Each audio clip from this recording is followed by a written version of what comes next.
নমস্কার বন্ধুরা, আপনাদের সবাইকে আমার চ্যানেলে আরেকবার স্বাগত জানাই। আমার চ্যানেল তোমার আমার সংসারে আপনাদেরকে অনেক অনেক স্বাগত। আপনাদেরকে সবার আগে জানাই হ্যাপি নিউ ইয়ার। আজকে তো হ্যাপি নিউ ইয়ার, আর আজকে হচ্ছে বছরের 2025 বছরের প্রথম দিন। আর আজকের দিনে তো নিশ্চয়ই সবাই তোমরা পিকনিকে গেছো। আর যথারীতি আমিও আমার পরিবার নিয়ে পিকনিকে বেরিয়ে পড়েছি। তো আমার পরিবার খুবই ছোট। আমার হাজব্যান্ড, আমি, আমার শ্বশুর শাশুড়ি আর ননদ, এই হচ্ছে আমরা 6জন লোক। আর সঙ্গে আছে আমার একটা ছোট্ট বেবি, যার জন্য 6জন বললাম। তো আমরা 6জন মিলে আমরা বেরিয়ে পড়েছি পিকনিকের উদ্দেশ্যে সকাল সকাল। তো আজকে আমরা পিকনিক করতে যাচ্ছি আমাদের শুশুনিয়া পাহাড়ে। তো এটা আমাদের বাড়ি থেকে খুবই কাছে, হার্ডলি 1 ঘন্টার রাস্তা পড়ে, তাও না। তো আমরা সবাই মিলে বেরিয়ে পড়েছি সেই পিকনিকের উদ্দেশ্যে। তো আজকে তো সবাই মোটামুটি আশেপাশে সবাই নিশ্চয়ই পিকনিকে যাচ্ছ। কে কোথায় যাচ্ছ সবাই কিন্তু আমাকে কমেন্টে জানাতে ভুলো না।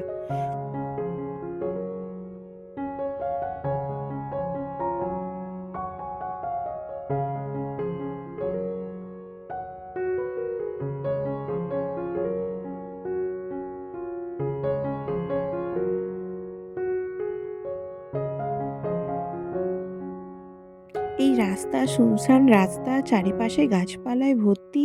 কখনো গ্রাম দেখতে পাচ্ছি, কখনো বাজার দেখতে পাচ্ছি, আবার কখনো জঙ্গল দেখতে পাচ্ছি।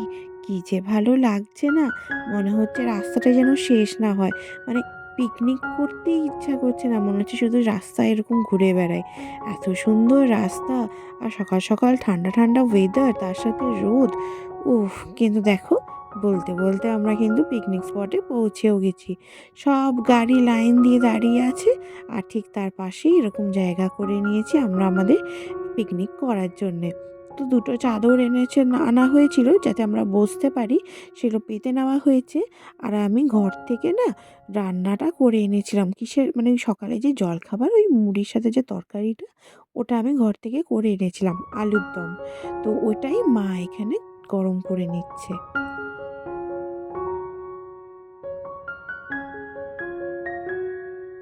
আপনারা সবাই কি দেখতে পাচ্ছেন? আমার ৫ বছরের ছোট্ট ঋষিও পিকনিকে এসে অতিরিক্ত ব্যস্ত হয়ে পড়েছে। একটা বাটি নিয়ে মুড়ি দিচ্ছে সবাইকে। একটা বড় বাটি নিয়েছে, যাতে সবাইকে ভর্তি, ভর্তি করে মুড়ি দিতে পারে। তো পারছিল না, চেষ্টা কিন্তু ও করেই যাচ্ছে। আমি ওকে একটু হেল্প করে দিলাম, প্লাস্টিকটা না বাগিয়ে উঠতে পারছিল না। আসলে ছোট তো, কিন্তু এসে পড়া থেকেই বলছে, "আমাকে কি কাজ করতে হবে বলো? আমি কিন্তু সবাইকে পরিবেশন করব।" তাই দেখো, ঠিক বাটি নিয়ে মুড়ি নিয়ে লেগে পড়েছে যে যার কাছে।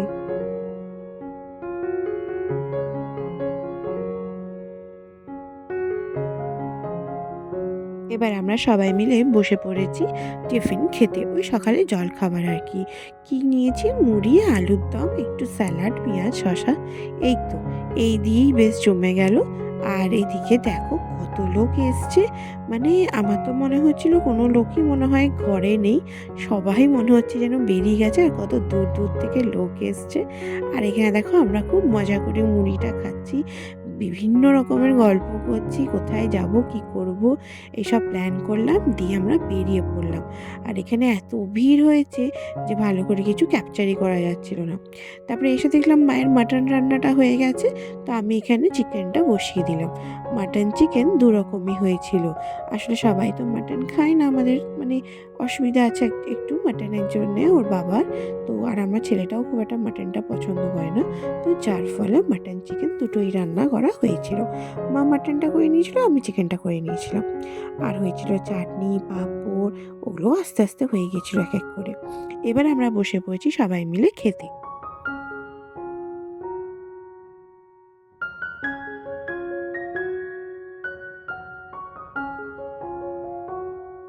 এই দেখো, সবাই মিলে বসে পড়লাম খেতে। মা দিয়ে দিচ্ছে সবাইকে ভাত। আর এখানে ঋষি বসছে, বাবা বসছে, নিশা, আর আমার হাজব্যান্ড বসে পড়েছে জয়। আর মা এখানে সবাইকে ভাত দিয়ে দিচ্ছে। আর আমি এই মোমেন্টটা একটু ক্যাপচার করে নিলাম। সবাই এরকম একসঙ্গে পিকনিক করা সত্যি হয়ে ওঠে না। নানা কাজে আমরা সবাই ব্যস্ত থাকি। প্রত্যেকেই আমরা কিছু না কিছু কিন্তু কাজ করেই থাকি। মানে সবারই সংসারের সাথে, সাথে বাইরের কাজও আছে। তো এরকম একসাথে বসিয়ে জমিয়ে গল্প করা, খাওয়া হয়ে ওঠে না। কিন্তু এই পিকনিকে এসে আমাদের এই সারাদিনের ক্লান্তি যেন উঠে গেছে। খুব মজা করলাম জানো তো আমরা। খুব মজা করে খাওয়া-দাওয়া সব শেষ করে সব জিনিসপত্র গুছিয়ে নিয়ে এবার আমরা বেরিয়ে পড়েছি ঘুরতে। আর এখানে আমার ননদ ট্রাই করছে তন্দুরি চা। ওর নাকি এটা মানে একদমই ভালো লাগেনি। মানে চাটা নাকি পুড়ে, পুড়ে গেছিল। কিন্তু বিশ্বাস করো এরকম কিন্তু পোড়া, পোড়া খাওয়া হয় না। আমাদের যেখানে বাঁকুড়ায় পাওয়া যায় আরকি, ওখানে কিন্তু খুব সুন্দর করে বানায়। কিন্তু এখানে একদমই ভালো হয়নি। বাট ও তাও মানে ও তো ফার্স্টে বোঝেনি, ট্রাই করলো। আ তো ট্রাই করতে গিয়ে বলছে, "না, না একদমই পুড়ে গেছে।" আর এখানে দেখো এবার আমরা বেরোবো মানে বাড়ির দিকে রওনা দেবো। বাড়ির দিকে রওনা দিতে গিয়ে দেখি এরকম একটা গাড়ি মাঝখানে রাস্তায় আরকি রেখে চলে গেছে। আর সব গাড়িগুলো বেরোতে গিয়ে এরকম দাঁড়িয়ে রয়েছে। এখানে খুব প্রবলেম হচ্ছিল। সবাই মিলে আলোচনা করছিল যে কী করে মানে গাড়িগুলোকে পাশ কাটিয়ে বের করবে। এবার ধরো বিকেলও হচ্ছে, অনেকেই রানীগঞ্জ, দুর্গাপুর অনেক দূর, দূর থেকে এসছে। ১-২ ঘন্টার রাস্তাও আছে তাদের। এত দূর যেতে হবে কিন্তু গাড়িটা এরকম মাঝখানে দাঁড়িয়ে থাকার ফলে সবারই দেরি হচ্ছিল। আর এখন না ৪টে বেজে গেছে, মানে ৩:৩০ মতো বাজছিল। তো এবার তো মানে বাড়ি যেতে হবে। তো অনেক কষ্টে সব গাড়িগুলো একটু, একটু করে জায়গা দিয়ে সরলো অ্যান্ড দেন আমরা আস্তে, আস্তে গাড়ি নিয়ে বেরিয়ে পড়লাম। তো দেখো আমরা কিন্তু বেরিয়ে পড়েছি বাড়ি যাওয়ার উদ্দেশ্যে।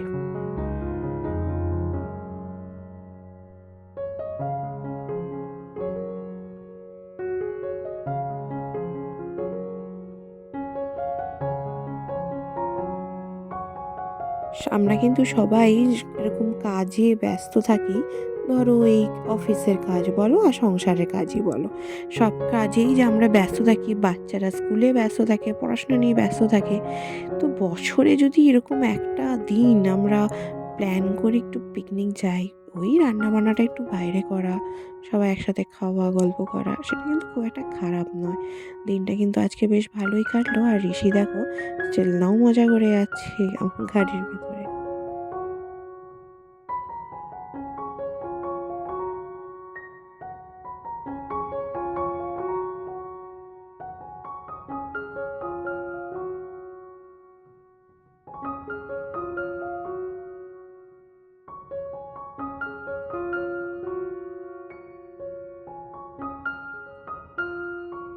তো চলো এবার বাড়ির দিকে রওনা দেওয়া যাক। আজকের দিনটা বেশ ভালোই কাটলো। পরিবারের সঙ্গে এরকম দিন আমাদের সকলেরই কাটানো উচিত। তোমরা কেমনভাবে কাটালে অবশ্যই জানিও। আর আজকের ভ্লগটা কেমন লাগলো ভুলে যেও না কমেন্টে জানাতে। তোমরা যারা আমার ব্লগে কমেন্ট করবে আমি অবশ্যই চেষ্টা করব তাদের নাম আমার ব্লগে নেওয়ার। জানো তো এই রাস্তাটা যখন দেখছিলাম, পরে যখন মানে এডিট করছিলাম বা যখন ভিডিওটা নিচ্ছিলাম, শুধু মনে হচ্ছিল আমাদের জীবনের পথটাও ঠিক এতটাই লম্বা। ২০২৫টা পুরো বছরটাই পড়ে রয়েছে। আর ঠিক এরকম লম্বা একটা রাস্তা আমাদের ক্রস করতে হবে, যার মাঝখানে আমাদের অনেক বিপদ বাধা আসবে। আর সেটাকে ভেদ করে আমাদেরকে এগিয়ে যেতে হবে। সুন্দর একটা দিনের অপেক্ষায় থাকতে হবে, যাতে আবার আমরা পরের বছর ঠিক এইভাবেই পরিবারের সঙ্গে আবার একটা নিউ ইয়ার সেলিব্রেট করতে পারি, তাই না? তো চলো দেখো আমরা চলে এসেছি একটা ক্যাফেটেরিয়া এরিয়াতে। এখানে চারিপাশটা এত সুন্দর। নিচে একটা পার্ক আছে আর উপরে এরকম একটা জায়গা। সেখানে আমরা একটু কফি খেলাম। ঋষি একটু মজা করলো, এখানে দোলনা ছিল। একটু মজা করলো, একটু কিছু ফটো ক্লিক করলাম। সে ফটোগুলো লাস্টে শেয়ার করে দেবো তোমাদের সাথে। দিয়ে এবার আমরা বেরিয়ে পড়েছি বাড়ি যাবার উদ্দেশ্যে। আর কি, আর তো কিছু করার নেই। যতটা সময় কাটানো যাচ্ছে মানে মনে হচ্ছে আর কীভাবে সময়টাকে আমরা স্পেন্ড করতে পারি। কী করলে আমরা সবাই মিলে একসাথে আজকের দিনটা আরও ভালোভাবে এনজয় করতে পারি। কিন্তু দেখো এখন বাড়ি যাওয়ার সময় হয়ে গেছে। সবাই বাড়ি ফিরছে। আর আমাদেরও এবার বাড়ি ফিরতে হবে জলদি, জলদি। নাহলে সন্ধ্যা হয়ে গেলে অসুবিধা হয়ে যাবে। সঙ্গে ঋষিরাও রয়েছে, ওরও ঠান্ডা লেগে যেতে পারে। তো চলো এবার বাড়ি যাওয়া যাক। তো বন্ধুরা, যদি আমার ব্লগ তোমাদের পছন্দ হয়ে থাকে তাহলে ভুলে যেও না আমার ব্লগে একটা সাবস্ক্রাইব করে দিতে। যদি সাবস্ক্রাইব করো তাহলে এরকম নিত্য নতুন ব্লগ তোমরা রোজ দেখতে পারবে। আশা করছি আজকের দিনটা তোমাদের ভালোই কাটছে সবার। তো চলো ব্লগটা এই অবধিই রাখছি। দেখা হচ্ছে পরে কোনো একটা ব্লগে, নেক্সট ব্লগে। বাই।